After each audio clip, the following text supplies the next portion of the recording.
अभी सारिका रसोई में विवेक का नाश्ता और दफ्तर ले जाने का टिफिन तैयार कर रही थी कि अचानक सासू माँ बिमला की आवाज आ गई। अरे बहू, लल्ला उठ गया है और रो रहा है, लगता है भूखा है। 4 माह का अंश आजकल बहुत तंग करने लगा था, परंतु सासू माँ की आवाज आते ही सारिका सब काम छोड़कर झट से अंश को अपने कमरे में जाकर दूध पिलाने लगी। नन्हा सा पेट बस 5-7 मिनट में ही भर गया और सारिका अंश के संतुष्ट और हंसते चेहरे को अभी निहार ही रही थी कि अचानक सासू माँ बिमला कमरे में आकर गुस्से से बोली, अरे वहाँ विवेक को दफ्तर जाने में देरी हो रही है, बेटे से खेलने से फुर्सत ही नहीं है। लाओ इसको मुझे दो और विवेक को ढंग से दफ्तर भेजो। हर बार की तरह सारिका चुपचाप अंश को सासू माँ को देकर रसोई घर की ओर बढ़ गई। उधर सासू माँ अंश को लेकर ड्राइंग रूम में बैठकर पोते अंश के साथ खेलने लगी और साथ ही साथ अपने बेटे से बतियाने लगी। शारीरिक रूप से स्वस्थ सासू माँ यदि 5 मिनट रसोई घर का काम देख लेती तो क्या हो जाता, परंतु शायद बहू के आने के बाद जैसे हर सास रसोई घर का काम भूल ही जाती हैं या बहू के होते हुए काम करना अपने तौहीन समझती हैं, बस ऐसे ही कुछ विचार सारिका के दिमाग में उमड़ घुमड़ रहे थे। उधर पेट भरा होने के कारण अंश भी अच्छे से खेल रहा था। इतने में देवर और नंद भी कॉलेज जाने के लिए तैयार हो गए तो उन्होंने भी सारिका को नाश्ते के लिए आवाज लगा दी। एक मशीन की तरह सारिका सारे काम कर रही थी। कल तो पूरी रात अंश की वजह से सो भी नहीं पाई थी। आजकल सर्दियों में रात में बहुत बार उठता था। इतने में ननद रिया की आवाज आई, भाभी लो, अंश ने अपने कपड़े गंदे कर लिए, आकर इसके कपड़े बदल दीजिए। बस मम्मी जी का और अपना पराठा सेक कर आती हूँ रिया, कहते हुए सारिका ने और जल्दी जल्दी हाथ चलाने शुरू किए। अरे बहू, अब आ भी जा, गुस्सा में विमला जी बोली।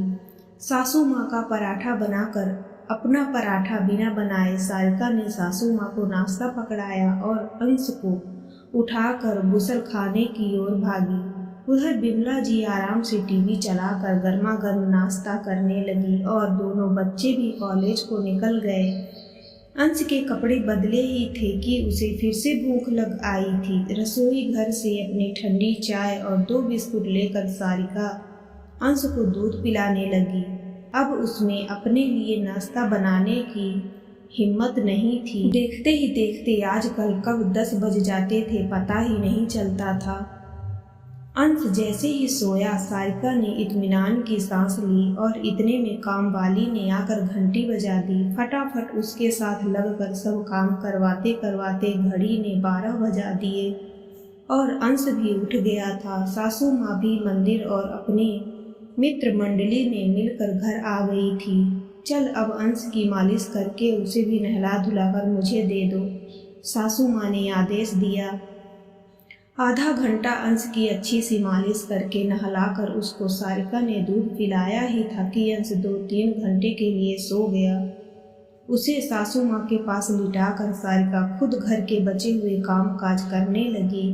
दोपहर का खाना खाकर 2 घड़ी आराम करने ही लगी थी कि अचानक अंश उठ गया और फिर रोने लगा।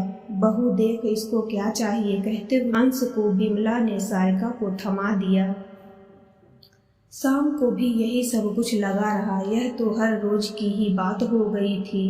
जब अंश खेलता या हंसता तो तुरंत उसकी गोद में से लेकर परिवार के सभी उन जन उसको खिलाने लगते, परंतु उसको रोते ही तुरंत अंश को सारिका की गोद में पकड़ा दिया जाता था। रात को जब सब खाना खा रहे थे तो अचानक अंश रो पड़ा। विवेक ने सारिका को उसको थमाते हुए कहा, इसको संभालो, हम लोग आराम से खाना खा लें। आज सारिका के सब्र का बांध टूट गया। 4 महीने से यह सब कुछ चुपचाप देख रही थी। गुस्से में बोली, एक बात बताइए, क्या सिर्फ रोते हुए बच्चे पर ही माँ का हक होता है? जब अंश खेलने के मूड में होता है तो उस समय मैं रसोई घर में सबकी फरमाइश पूरी करती हूँ।